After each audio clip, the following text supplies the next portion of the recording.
सोमवार के दिन भगवान शंकर को अगर जल चढ़ाया जाता है तो हमारे घर में शीतलता का अनुभव होता है। चंपा भी भगवान शंकर को चढ़ती है, पूरे साल नहीं चढ़ती, केवल भादों के महीने में चढ़ती। जो व्यक्ति बहुत ज्यादा गरीब हो, बहुत कंगाल हो, लक्ष्मी नहीं आ रही हो, बहुत तकलीफ में हो, कर्जा बहुत ज्यादा हो, उसको कुछ नहीं करना। सोमवार की सोमवार शाम के समय बेलपत्री के पेड़ के नीचे थोड़ी सी शक्कर या गुड़ डालकर एक दिया रखकर घी की बत्ती लगाकर जलाकर जाओ, अपने आप कर्जा चूकना चालू हो जाए। श्रावण के महीने में केवल शंकर जी की आराधना होती है और भादों के महीने में शंकर भगवान, पार्वती मैया, गणेश जी, सदानंद कार्तिकेय जी, अशोक सुंदरी, भगवान शंकर की पांचों बेटियां जया, विषहरा, श्यामली बारी, दौतली, देव, ये सब प्रसंग रोज शंकर के मंदिर में प्रतिदिन जाने वाले को। और एक और चीज अपने स्मरण में रहे, अगर शिव के मंदिर नहीं जा सकते तो अपने घर में जो शिवलिंग है उस पर जल चढ़ाओ। और यदि आप अपने शंकर के घर में शिवलिंग पर भी जल नहीं चढ़ा पा रहे हो तो किसी बेलपत्री का वृक्ष हो, उस वृक्ष के नीचे भी जल चढ़ाओ। और कभी मौका मिल जाए, कभी भगवान शंकर की बड़ी करुणा हो जाए, भगवान शंकर की बड़ी उदारता हो जाए, भगवान शंकर की बड़ी कृपा हो जाए, बड़ी कृपा हो जाए, भगवान शंकर जिस दिन तुम्हारे ऊपर बड़ी कृपा कर दे, किसी सोमवार को 3 नियम बना लो। जिस दिन मेरा भोले बाबा तुम पर कृपा कर दे उस दिन सोमवार का एक नियम बना कि महीने का एक सोमवार मुझे ऐसा करना है, 3 नियम धारण करना है महीने के सोमवार को। पहला, सुबेरे जाकर शंकर भगवान को 1 लोटा जल चढ़ाना है। दूसरा, दोपहर के समय पर जाकर मुझे बेलपत्री के वृक्ष के नीचे एक चावल का दाना रखकर बेलपत्री की 7, 11, 21, 108, 51 जितनी परिक्रमा आप लगा सकते हो वो लगाना है। और तीसरा, बेलपत्री के वृक्ष के नीचे और शंकर के मंदिर के दरवाजे पर मुझे एक घी का दीपक लगाना है। बस ये 3 नियम जिसने महीने में एक बार ले लिया, समझ लो उसको पीछे हटने की जरूरत ही नहीं, वो आगे ही बढ़े। महीने के किसी एक सोमवार का ऐसा नियम बना लो कि मुझे 3 नियम धारण करना है महीने के किसी भी एक सोमवार को। हम ये नहीं कहेंगे कि तुम सोमवार 5 पढ़ रहे हैं तो 5 को करो, 4 पढ़ रहे हैं तो 4 को करो, 3 पढ़ रहे हैं तो 3 को करो। तुम तो महीने का एक सोमवार का नियम बना। और मेरी जीजियों से, मेरी बेटियों से जो विदेश में रह रही हैं, जो कहीं बाहर रह रही हैं, कहीं बड़े शहर में रह रही हैं, जो रोज मंदिर नहीं जा सकते, हर किसी महीने के एक सोमवार को भी ये नियम निर्धारण करते, तो उनसे कहेंगे कि 3 महीने में एक सोमवार का नियम बना लो। 3 महीने में नहीं बना सकते तो 6 महीने में एक सोमवार का नियम बना लो। और 6 महीने में नहीं बना सकते तो 1 साल में एक सोमवार का ऐसा नियम बना लो कि मैं साल का एक सोमवार ऐसा रहूंगी कि सुबह सोमवार के दिन मंदिर में जाकर जल चढ़ाऊंगी, दोपहर में जाकर बाबा को एक अक्षत का दाना रखकर, अक्षत का मतलब है कि बाबा मेरी दिनों दिन उन्नति करना। बेलपत्री के वृक्ष के नीचे जो अक्षत रखा जाता है वो उन्नति के लिए रखा जाता है। शंकर के शिवलिंग पर जो अक्षत रखा जाता है वो रोग मुक्ति के लिए रखा जाता है। अशोक सुंदरी पर जो अक्षत रखा जाता है वो संतान प्राप्ति के लिए रखा जाता है। सदानंद कार्तिकेय की ओर जो अक्षत रखा जाता है वो हमारे बच्चों की सुख समृद्धि के लिए रखा जाता है। विनायक की ओर, गणेश जी की ओर जो अक्षत रखा जाता है वो हमारे घर में कोई मंगल कार्य आ जाए उसके लिए रखा जाता है। और जो पीठिका होती है जिसपे शिवलिंग रखा होता है, पार्वती जी का हस्तकमल, उस पर अक्षत रखा जाता है तो नारी के अखंड सौभाग्य के लिए रखा जाता है। अक्षत रखने का भी तरीका है। एक चावल का दाना कहाँ रखा जाता है, क्यों रखा जाता है, कैसे रखा। अब कई लोग कहते हैं गुरुजी ये शिव महापुराण में आप ये नियम बताते हो, तरीका बताते हो। हम तो उनसे कहेंगे डॉक्टर के पास जाओगे तो डॉक्टर भी गोली लिखकर ये नहीं कह देगा कि ये सारी गोली एक साथ खा जा।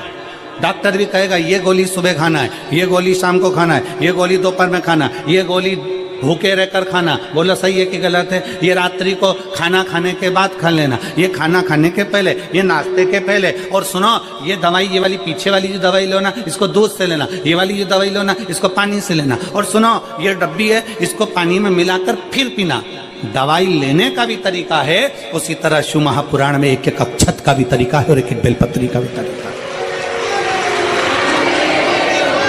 अब मान लो कई लोग कहते हैं गुरुजी आप ये तरीका बताते हो शिव पुराण के माध्यम से कई लोगों के मन में संशय जागता है। तो अगर हम एक साथ चावल चढ़ा दे तो उसका क्या तरीका है? तो हमारा निवेदन है डॉक्टर जो दवाई ले एक ही बार में निपटा जाए, एक ही बार में खा ले। दवाई एक बार में पूरी खा गए असर नहीं करेगी, इसमें डॉक्टर का कोई दोष नहीं है। उसने तो बताया था ऐसे लेना ऐसे लेना, और तुमने मैं डॉक्टर साहब ने पूछा दवाई पूरी ली, शाम की दवाई भूल गई थी, सवेरे की दवाई भूल गई थी, ये दवाई भूल गई थी। डॉक्टर कहेगा हमने तो नियम बताया था, तुमने नहीं खाई तो असर कहाँ से करेगी? तुम असर कब करती है? जब हम पूजन के तरीके को जान जाएं, जब हम अर्चना के तरीके को जाएं। आप साल भर का एक सोमवार निकाल लो, 6 महीने का एक सोमवार निकाल लो, 3 महीने का एक सोमवार निकाल लो, महीने का एक सोमवार निकाल लो, अपने से दिल में बन जाए तो एक सोमवार ऐसा निकालो जिसके 3 नियम धारण हो। पहला, उसी सोमवार जिसको कर रहे हो उस दिन सुबह जल चढ़ाना। दूसरे, दोपहर के समय पर जाकर बेलपत्री के वृक्ष के नीचे एक चावल का दाना रखना, और परिक्रमा बेलपत्र की जितनी तुमसे बन जाए, जितनी तुम्हारे शरीर की कैपेसिटी है, जितना तुम्हारा शरीर चलते बन जाए। हम तो ये भी नहीं कहते कि तुम भूखे रहकर भगवान का भजन करो, हम कभी नहीं कहते। हम तो यहां तक कहते हैं, हमारे पुष्टि मार्ग में यहां तक कहा गया कि वल्लभ कुल की एकादशी करो, भले बकरी जैसे चरो पर एकादशी करो। हम तो यहाँ तक कहते हैं कि बहुत समय से कल मेरी एकादशी है, एकादशी है, एकादशी है, एकादशी है, पूरे घर को हिलाकर रख दिया, एकादशी है, एकादशी, एकादशी है। बहू टेंशन में, बेटा डिप्रेशन में, पति पपीता ला ला के, सेव फल ला के, मूंगफली का दाना ला के, काजू कतली ला के, सेव फल ला के, और सारा सामान साबूदाना और खिचड़ी और ना चिप्स ना जाने क्या क्या ला के, बेचारा पति एकादशी आती है वो नौमी से चिंता में पड़ जाता है।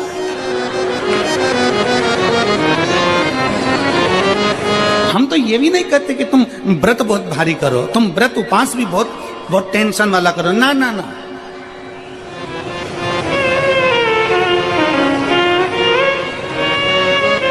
अपने को व्रत उपास भी इतना बहुत भूखे रह रहे हो, बहुत प्यासे रह रहे हो, और मालूम पड़े कि भगवान हमें मिलेगा, भगवान हमें मिलेगा। भगवान कहता है कि देख भाई, मैं भी भूखा नहीं रहता, तू भी भूखा मत रहे, मैं भी चकाचक रहता हूँ, तू भी चकाचक रहे, मैं भी अपने। और भगवान शंकर तो ये भी कहते हैं कि अपना परिवार में मत छोड़ो। मेरे पास में पार्वती भी, एक ही देवता है जो विद फैमिली मंदिर में बैठता है। शंकर जी हैं तो पार्वती जी है, तो गणेश जी हैं, तो कार्तिकेय जी हैं, तो नंदी है, सब मंदिर के अंदर चाहिए। शंकर भगवान अपने पूरे परिवार के साथ। शंकर जी तो ये कहते हैं अकेले तुम क्यों रहते हो? शिव जी की एक बात अपने ध्यान में रखना, कितनी सुंदर बात है शंकर भगवान की, बहुत ध्यान में रखिएगा। आप जौहरी नहीं हो, हीरे को नहीं परख सकते। हम भी जौहरी नहीं है, हम हीरा को नहीं समझ सकते। और भगवान शंकर ने पृथ्वी पर जिसको जन्म दिया उसको जौहरी बनाकर पैदा किया है, उसको जौहरी बनाकर भेजा है कि आप भले हीरा को न समझो चलेगा, पर अपने नजदीक में कोई दुखी है तो उसकी पीड़ा को जरूर समझना। भगवान शंकर कहते हैं उसकी पीड़ा का स्मरण रखना।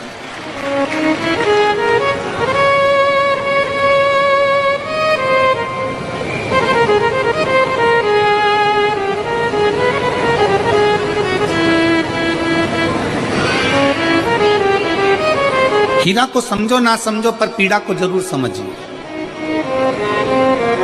किसी के दर्द को जरूर समझिए, किसी के दुख को जरूर समझिए, किसी की तकलीफों को जरूर समझिए। पशुपतिनाथ का व्रत करते हो आप, 16 सोमवार का व्रत करते हो आप, संकट सोमवार का व्रत करते हो आप, शिवरात्रि का व्रत करते हो, सोमवार की अष्टमी का व्रत करते हो। उन व्रतों में सारे व्रत करो, मना नहीं है, पर उस व्रत में अपना पूर्ण समर्पण परमात्मा के प्रति रखो।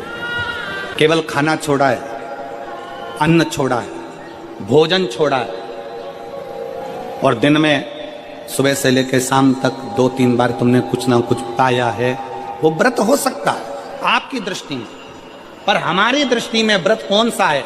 शिव महापुराण की कथा कहती है कि सुबेरे आपका व्रत चालू हुआ, दूसरे दिन ब्रह्म मुहूर्त तक जो आपका व्रत आपने रखा है, भगवान का जो व्रत कर रहे हो, उस व्रत में एक बात अपने अंदर उतार कर रखो कि इस दिन मैं अपने मोबाइल का त्याग करती हूँ, पूरे दिन मैं मैसेज नहीं पढ़ूंगी, मैं देखूंगी नहीं, मैं अपशब्द नहीं कहूंगी, मैं जानूंगी नहीं। दूसरा, आज के दिन मेरा व्रत है, आज 1 महीने में, 15 दिन में, 2 दिन में, 20 दिन में मैंने अगर किसी से भी अपशब्द कहा होगा, आड़ा टेढ़ा कहा होगा, तो सबसे पहले आज व्रत वाले दिन मैं उसको सॉरी कहूंगी, क्षमा मांगूंगी और अपने हृदय से लगाने का प्रयास करूंगी। व्रत है। व्रत का तीसरा अंश, आज मेरा व्रत है, मैं आज के दिन किसी को भी अपशब्द नहीं बोलूंगी, किसी के लिए आड़ा टेढ़ा नहीं बोलूंगा। आज जितना बन सकेगा मैं सात्विक जीवन जीऊंगा। चौथा, आज मेरा व्रत है, आज के दिन मैं झूठ नहीं बोलूंगी, ना झूठ बोलूंगा सुबह से लेकर शाम तक। और 5वां, आज व्रत वाला दिन है, जितना फलार मैं करूंगी उसका पैसा जोड़ूंगी कि 15 रुपए का मैंने साबुदाना खाया, 10 रुपए का बटाटा खाया, ये खाया, वो खाया, सारा हिसाब लगाकर 55, 60, 70 रुपए जितने होते हैं उसमें से एक अंश निकालकर मैं उसका एक भाग किसी गौशाला में जाकर गाय को चारा जरूर दूंगी। आपका व्रत, आपकी साधना, आपका तप, आपका बल, आप कैसा कर रहे हैं? केवल भूखे रहने पर भगवत पद की प्राप्ति नहीं होती। शिव महापुराण की कथा कहती है कि भूखे रहने से भगवान की प्राप्ति नहीं होती। शिव पुराण की कथा कहती है भगवान को पाने की भूख बढ़ाने से भगवान की प्राप्ति होती है। भीतर से परमात्मा को पाने की भूख बढ़ाइए, भगवान को पाने की भूख बढ़ाओ भीतर से।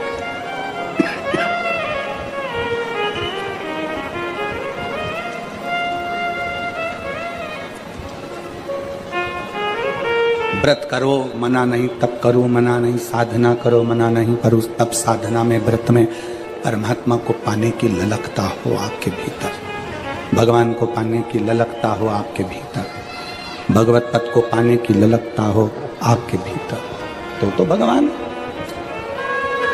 महापुराण की कथा एक बड़ी सुंदर बात कहती है, व्रत आप करते हो, उपास आप करते हो, नियम आप लेते हो, पूरा किसको करना पड़ता है? तुम्हें नहीं। व्रत आप करते हो, उपास आप करते हो, नियम आप लेते हो और पूरा देवाधिदेव करते हैं, भगवान शंकर करते हैं। बस इतना जरूर याद रखें कि जैसे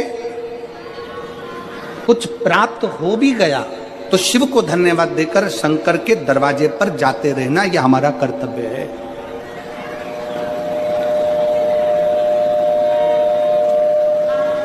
एक बहन जी ने पत्र लिखा था कल, उस पत्र में बहन जी ने लिखा कि शिव महापुराण तप का मतलब क्या होता है? चलिए उपास का मतलब बताओ। खाना छोड़ देना व्रत नहीं है, दूसरे का धन छुड़ाकर खाना छोड़ देना व्रत है। शिक्षा दे देना, किसी को चिकित्सा की जरूरत है उसकी चिकित्सा में थोड़ा सा धन लगा देना,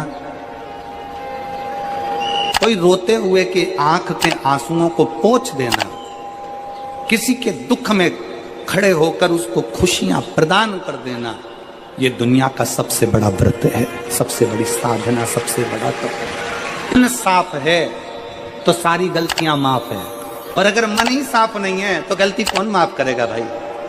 हम भी तो अपनी जिंदगी में एक नियम बना सकते हैं कि मैं श्री शिवाय नमस्तुभ्यम का जाप करूंगी, मेरी कॉलोनी में कोई शंकर जी का मंदिर है, हम 5-10 महिलाएं प्रत्येक सोमवार को 10 मिनट बैठेंगी, शाम के समय प्रदोष काल में 6 बजे 6:30 बजे बैठेंगे, 6:45 बजे 15 मिनट बाद उठ जाएंगे, श्री शिवाय नमस्तुभ्यम का जाप करेंगे, शंकर जी को भोग लगाएंगे। अगर एक हफ्ते में 5 सोमवार पड़ते हैं तो 5 महिलाएं अपना नियम बना ले कि आज का प्रसाद थोड़ा सा, कुछ भी शक्कर, खड़ी शक्कर, कुछ भी मैं लेके आऊंगी, माँ भोग लगाएंगे, अपन 5 मिलकर श्री शिवाय नमस्तुभ्यम जपेंगे, प्रसाद बांट देंगे, अपने घर चले जाएंगे। ज्यादा ढोंग प्रपंच नहीं, दिखावा नहीं, कोई एक नियम। हमारे नजदीक में शंकर जी का मंदिर है, हफ्ते में एक बार नियम बनाएंगे, उस मंदिर में सफाई करेंगे, हफ्ते में एक बार नियम बनाएंगे, अपने नजदीक के शंकर के मंदिर को साफ करेंगे, क्लीन करेंगे। एक नियम अपने अंदर बनाओ शिव के प्रति।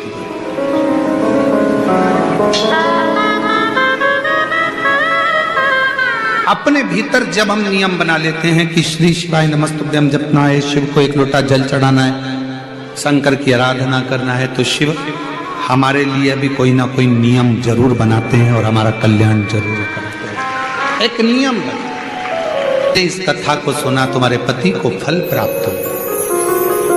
कलिकाल में संसार में जो शिव महापुराण की कथा को सुनता है, श्रवण करता है, करवाता है, बाँचता है, सुनता है, वो जितने जीव इस कथा को श्रवण करने आते हैं, केवल उनका ही नहीं, उनकी 71 पीढ़ी का कल्याण शिव पुराण की कथा कर। लंबी बाती का प्रमाण अलग होता है। लंबी बाती क्यों लगाई जाती है? भगवान के मंदिर में, दीप में, देवियों की पूजन में, लक्ष्मी की वृद्धि के लिए। कौन से देवता के यहाँ लंबी बत्ती लगती है और कौन से देवता के यहाँ गोल बत्ती लगती है, उसका भी प्रमाण बनना। किसी देवी की पूजन करो तो लंबी बत्ती आती है, कुल देवता की पूजन करो तो लंबी बत्ती आती है, किसी मंदिर में किसी देवता को लगाने जाओ तो गोल बत्ती लगती है।